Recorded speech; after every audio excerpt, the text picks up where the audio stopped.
aujourd'hui nous allons donc parler du chapitre de Bleach. Alors il est sorti un peu plus tôt que prévu, c'est vrai. D'ailleurs je sais pas si vous savez, mais les 15 ans de Bleach approchent à plus grands pas. Et le truc qui est marrant, c'est que justement à l'occasion des 15 ans, j'ai l'impression que vraiment le seul truc que Bleach obtiendra, c'est la fin du manga. Bon, alors j'aimerais revenir à un petit élément par rapport donc... à la fin du manga et tout. Alors, l'info comme quoi le dernier tome de Bleach sera le 74, c'est confirmé, c'est définitif, c'est vraiment confirmé, tu vois. Effectivement, j'avais dit qu'il restait visiblement que 4 chapitres. Si on gardait la logique, comme d'habitude, chaque tome de Bleach contient 11 chapitres. Mais il est vrai que à la fin, en général, dans les derniers tomes, nous avons souvent un peu plus de chapitres, ou en tout cas des chapitres plus longs. Souvent, les chapitres de fin comportent une vingtaine, trentaine, une trentaine de pages en général, donc un peu plus que la moyenne pour conclure l'histoire. Et il y a de grandes chances que Bleach, justement pour son dernier tome, eh bien peut-être obtienne des chapitres en plus. Donc peut-être on aura des chapitres qui sortent beaucoup plus vite, des chapitres qui sortent beaucoup plus vite, enfin dans le sens où on a plus de chapitres jusqu'à la fin. Donc on n'aura pas un tome qui sera donc constitué de 11 chapitres, mais peut-être de 12, 13, 14, allez savoir. Ce qu'il faut savoir que justement il y a un podcast du Shonen Jump donc, qui est sorti il y a environ quelques jours déjà, et qui contenait justement des infos par rapport à certaines sorties du magazine, donc concernant Toriko, etc. Mais il y avait également une déclaration par rapport à l'éditeur, un ancien éditeur en chef, je crois, qui bossait dans le magazine, comme quoi justement il est possible que Bleach donc obtienne effectivement des chapitres en plus. Mais bon, à ce stade-ci, c'est vraiment pas surprenant. Donc la fin du manga est définitive, ce sera vraiment le dernier tome, mais on aura certainement encore 2 chapitres en plus. Le truc, c'est que même si on a genre 2, 3 chapitres en plus, ça ne veut pas pour autant dire que la fin sera moins bâclée. 3 chapitres, c'est pas forcément mieux. 3 chapitres, c'est ce qu'il nous fallait, c'est ce qu'il nous faut en tout cas pour faire un combat décent, hein. Bon, un combat décent, donc allez, à ce stade-ci, si on a genre 5 chapitres de fight, c'est pour moi suffisant. Faut dire que dans les autres combats, genre dans Naruto, le dernier combat durait à peu près 6 chapitres, si on comptait vraiment le début du combat final, 6-7 chapitres maximum, ce qui n'est pas un problème. Donc 5 chapitres pour Bleach, bon voilà, je vais pas faire non plus difficile, mais effectivement pour explorer et pour voir d'autres trucs de l'histoire, bon, voilà. D'un autre côté, j'ai envie de vous dire, si c'est vrai que vous vous dites, attends, mais si on termine l'histoire sans voir le Bankai d'Aizen, moi je deviens fou. Si on voit pas le Bankai d'Hirako, le Bankai, etc., etc. Et je vais vous dire un truc, c'est vrai que dans un sens, c'est dommage qu'on les voit pas, mais je vais vous poser la question, est-ce que c'est vraiment nécessaire qu'on les voit? Est-ce que c'est vraiment nécessaire de les voir? Oui, pour nous, oui, en tant que lecteur, mais dans le sens de l'histoire. Vous pourrez dire, mais oui, mais parce que le Bankai c'est plus fort que les Shikai, donc là ils vont devoir vaincre le plus puissant des Quincy, etc. Donc obligés, ils utilisent leurs meilleurs atouts, c'est sûr. Mais je veux dire, rappelez-vous que Kyoraku, lors du combat contre les Espada, il a pas forcément sorti son Bankai, il a combattu avec son Shikai. Pareil pour la plupart des capitaines, ils ont pas jugé utile d'utiliser leur Bankai. Pour quelles raisons? Voilà, il faut voir, parce que leur Bankai en général utilisé récemment, genre Kyoraku, c'était surtout des Bankai qui étaient plus ou moins utiles selon la situation, tu vois. Donc il faut nuancer un peu le truc dans le sens, ouais, c'est dommage pour nous, et c'est vrai que ce serait très con, mais bon voilà, les choses sont faites comme elles sont. Au moins on a vu les Bankai de Urara, enfin les Bankai de Urara, Kyoraku, effectivement, et ça pour moi c'était déjà les plus attendus, je pense. Bon. Donc maintenant parlons vraiment de ce chapitre-ci.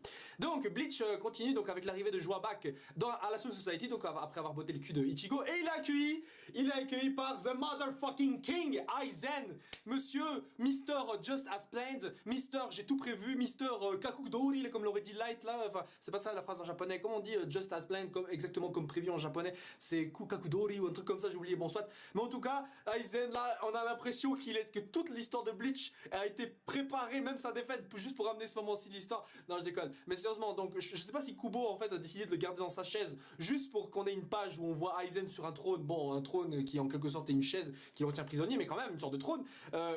Juste pour avoir donc cette scène-là avec Joabak qui arrive, genre et Aizen qui fait bienvenue dans ma Soul Society. Oh là là, c'est bien un truc que j'adore dans les shonen, c'est quand t'as deux méchants, deux antagonistes qui se rencontrent alors qu'ils sont pas alliés, mais deux qui se rencontrent. On a Joabak, l'être suprême, soi-disant qui contrôle le futur. Et on a Aizen, le maître mastermind, le chef, l'intello de l'histoire qui a tout prévu, mieux que l'auteur lui-même, ou tout autant, et qui contrôle carrément le présent avec ses illusions, tu vois. Bon, je dis contrôle le présent, mais avec ses illusions, ouais, voilà, il peut altérer ta perception du présent, et ça, c'est pas une surprise ni un secret. Bon. Du coup, les deux donc se font face, et bon, je rappelle déjà que Joabak techniquement est déjà sous les effets donc du Kyoka Sugetsu, hein, ça avait déjà fonctionné la première fois que Joabak était allé le voir soi-disant concernant donc le fait de rejoindre son armée, il avait refusé, mais avait justement altéré sa perception du temps. Bon, donc entre temps, on voit aussi un petit blabla avec avec Ishida et justement son père Ryuken qui arrive avec Ishin. Ryuken donc lui passe une sorte comment on appelle ça, la pointe donc d'une flèche, qui est en réalité constituée d'une matière visiblement qui apparaît dans le cœur justement de ceux qui ont subi la sélection divine, c'est-à-dire de Orc-Valens, c'est-à-dire le truc que subissent les Quincy, voilà, qui crèvent suite justement à la sélection de Joabak, vous voyez.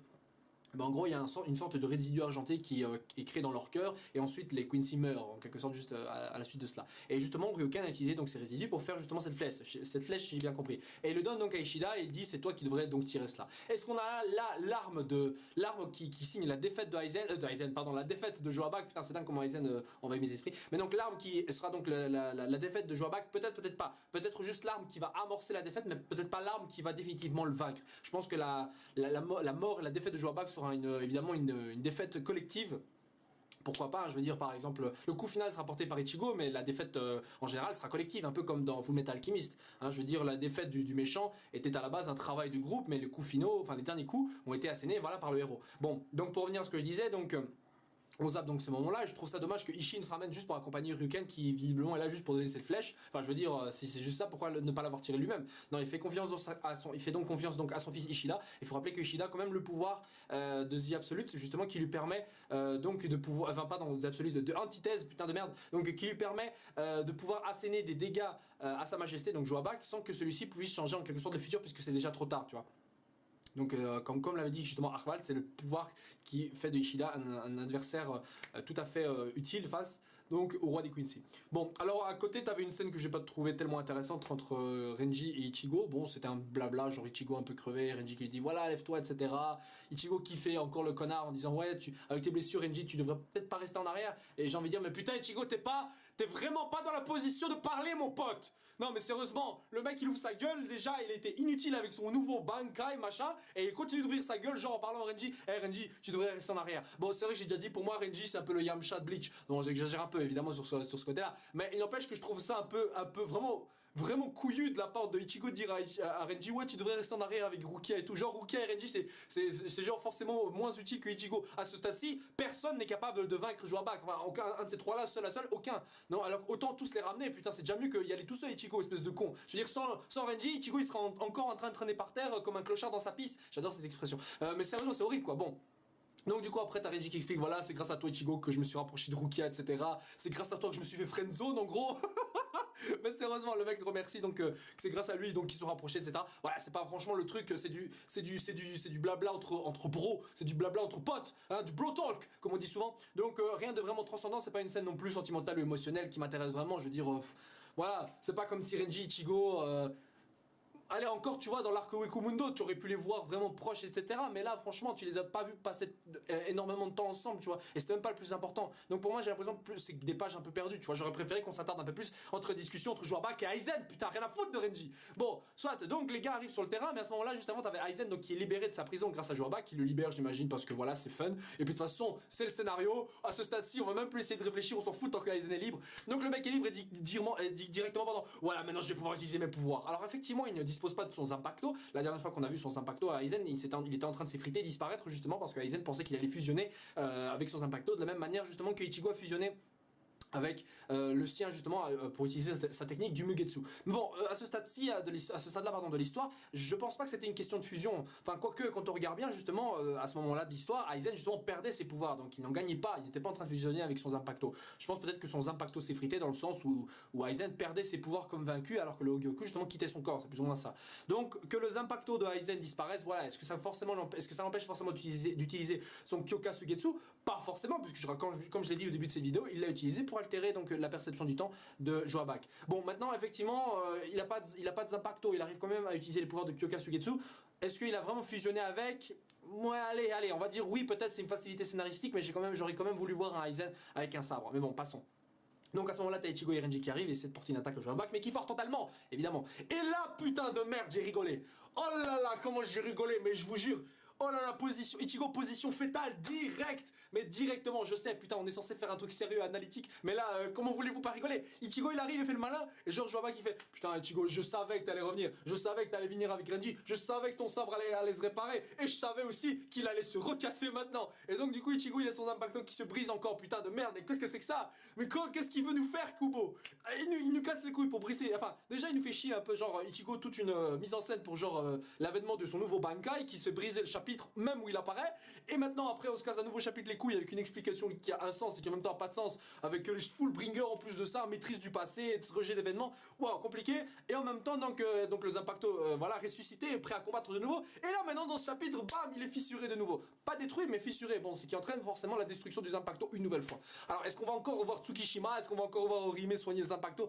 Ce serait assez chiant. Alors le premier truc que je me suis dit, c'est est-ce que c'est une illusion d'Aizen? Est-ce que Ichigo et Renji tous deux ne seraient pas une illusion d'Aizen? D'un côté je me dis non, c'est pas possible, puisque justement Aizen n'a jamais vu la nouvelle apparence de Ichigo, Renji, et même le nouveau Bankai de Ichigo, il peut pas créer un truc qu'il ne connaît pas, qu'il a jamais vu. Ou alors on a le début de la capacité du Bankai du Bankai de Aizen, hein. Parce que c'est vrai, je me suis dit c'est un peu bizarre les deux se ramènent comme ça, peut-être c'est un peu trop tôt, j'ai l'impression. Donc il est possible que Aizen utilise donc son Bankai sans vraiment l'avoir dit, parce que bon voilà. Et du coup qu'est-ce qu'on a? Bah je sais pas, le Bankai de Aizen maîtrise non plus les illusions autour selon la vision donc et autour du Joabak, mais peut-être utilise et altère la mémoire ou un truc comme ça dans la réalité, mais vraiment à l'intérieur du cerveau, tu vois. Enfin, je sais pas trop, tu vois. Donc ça, en gros, il utilise les souvenirs et la mémoire de Joabak pour créer des faux trucs, quoi.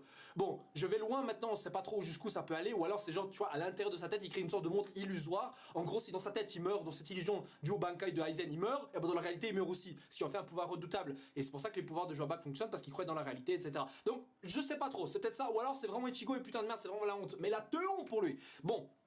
Alors le chapitre se termine donc sur Joabak qui dit bien voilà, tu as vraiment de la chance Ichigo, tu es vraiment sous une bonne étoile, etc. C'est vrai que pour le coup je me suis même dit si c'était pas un coup de Arkwald quelque part qui avait fait quelque chose avec son pouvoir, son Schrift, mais c'était visiblement pas le cas. La semaine prochaine donc j'espère qu'on aura voilà un petit blabla encore avec Aizen. C'est vrai que ce mec me faisait chier avant toujours avec ses voilà, j'avais tout prévu, mais pour le coup quand même putain ça me manquait un peu et c'est vrai que ça fait plaisir au final. J'espère qu'il va nous dire genre ouais en fait j'avais prévu de me faire capturer après ma défaite contre Ichigo, j'avais prévu d'arriver ici, j'avais prévu de combattre vite fait un poulet d'ailleurs. Pour le coup, tout le monde avait oublié le Reiatsu restant donc du poulet divin là, hein. Je parle de Lyle, le Sternritter X, le Black là qui avait un sniper là et qui donc avait intégré la Soul Society. On l'a pas vu se faire désintégrer par la sélection de Joabak quand il avait tué également The Miracle et Arwald, c'est vrai. Ou alors on l'avait vu, je m'en souviens plus. Et je trouvais ça marrant parce que franchement c'est vrai qu'on vaut mieux zapper tous ces aimants là quoi. Mais putain un poulet divin quoi. Mais bordel de merde. Après Butterfly Zen, donc le Aizen papillon là, le poulet divin et les autres monstres là qu'on a vu. Non sérieusement. Bon voilà, on se retrouve donc vraiment la semaine prochaine. Excusez-moi les gens, on se retrouve pour de nouvelles reviews concernant Bleach. Ça arrive, la fin se rapproche de plus en plus, mais bon je vais essayer de profiter de ça un max et j'espère que vous aussi. Voilà, donnez votre avis sur ce chapitre aussi, que pensez-vous du retour d'Aizen? Est-ce que Ichigo et Renji sont vraiment là? Va-t-on voir le Bankai d'Aizen? À vous de me dire ça dans les commentaires. Voilà, ciao ciao.